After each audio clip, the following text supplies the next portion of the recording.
You know the drill. You make a strange noise, and your dog responds by cocking their head to the side. Then there's the obsessive cushion licking, the frantic carpet digging, or other random quirks.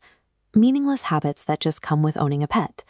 But dismissive labels like weird or cute create a dangerous translation gap.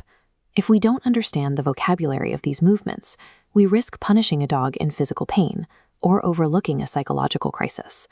A dog's physical language is a precise communication tool.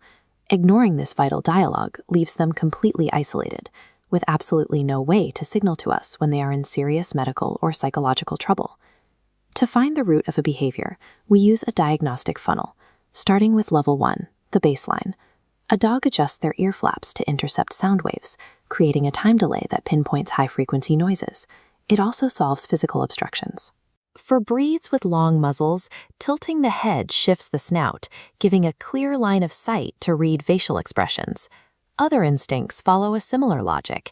Terriers hear rodents moving underground. Northern breeds dig for cooler soil, and licking stems from maternal care.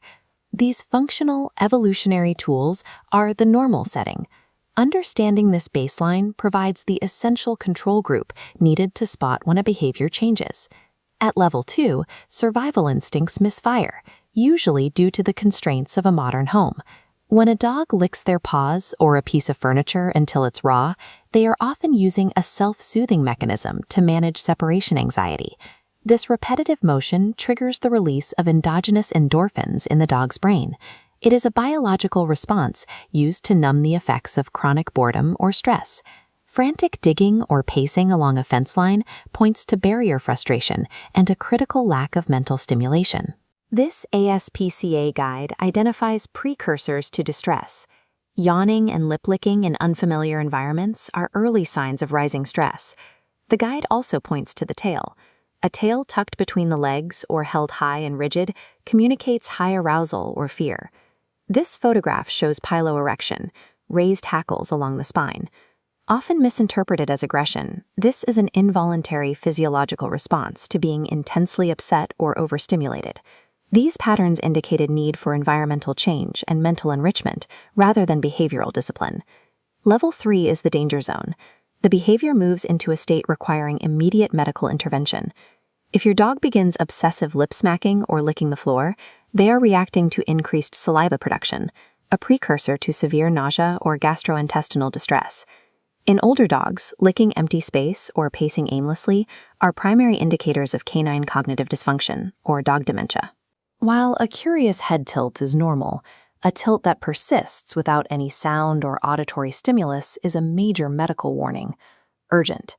This persistent tilt, often paired with a loss of balance, is a hallmark symptom of vestibular disease, inner ear infections, or central neurological lesions. Looking at these behaviors without their clinical context means missing the opportunity to intervene before a condition becomes critical. Monitoring your dog's daily movements now requires looking past the surface behavior to find the diagnostic intent. The golden rule is to evaluate frequency and context.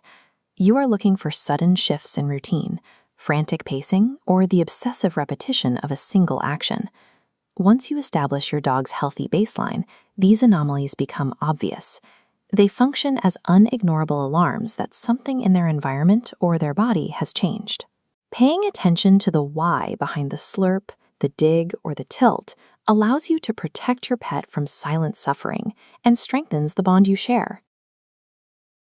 You know the drill. You make a strange noise, and your dog responds by cocking their head to the side.